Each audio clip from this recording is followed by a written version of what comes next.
Assalamualaikum warahmatullahi wabarakatuh. Perkenalkan, nama saya Diana Malabianti. Di sini saya ingin menjelaskan tentang metode POAC. Nah, pertama-tama metode POAC itu apa sih? POAC itu ada plan, organize, action, dan control, yaitu suatu pendekatan yang digunakan dalam manajemen untuk merencanakan, mengorganisir, melaksanakan tindakan, dan mengendalikan suatu proses atau proyek. Metode ini membantu dalam mengelola pekerjaan, proyek, atau usaha dengan langkah-langkah yang terstruktur dan terorganisir. Mari kita bahas lebih detail tentang setiap tahap dalam metode POAC. Yang pertama ada plan atau rencana. Apa sih rencana itu? Pada tahap pertama dalam metode POAC adalah perencanaan.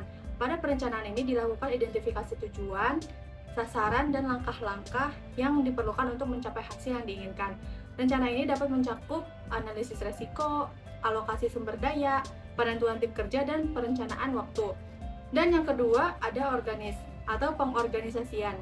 Pada tahap ini mengatur sumber daya yang diperlukan untuk melaksanakan rencana yang telah dibuat. Ini mungkin melibatkan pembagian tugas, penugasan tanggung jawab kepada tim, dan penentuan struktur kerja, atau mengatur secara efisien agar semua elemen yang diperlukan untuk melaksanakan rencana ada pada tempatnya.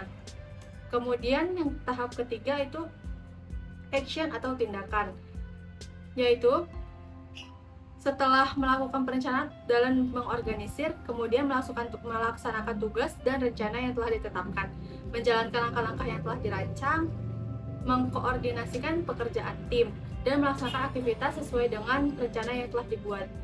Pada tahap ini, pastikan komunikasi efektif dan kolaborasi terjadi pada tahap ini. Kemudian, pada tahap terakhir adalah kontrol atau kendali.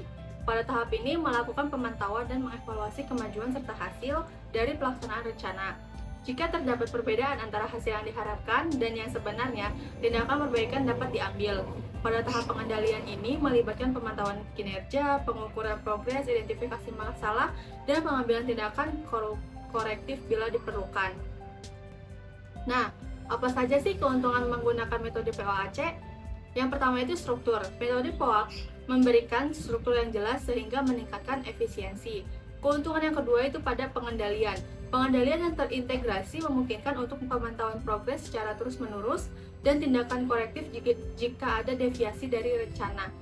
Yang ketiga, pengelolaan resiko. Metode ini membantu dalam mengidentifikasi dan mengelola resiko sepanjang siklus proyek, membantu mengurangi potensi masalah yang dapat muncul. Yang keempat itu pada koordinasi. Dalam mengorganisir dan merencanakan secara efektif, koordinasi antara anggota tim dan bagian-bagian yang terlibat dapat ditingkatkan. Kemudian yang terakhir ada penyesuaian. Siklus evaluasi dan penyesuaian memungkinkan adaptasi terhadap perubahan lingkungan atau kondisi yang mungkin mempengaruhi pelaksanaan.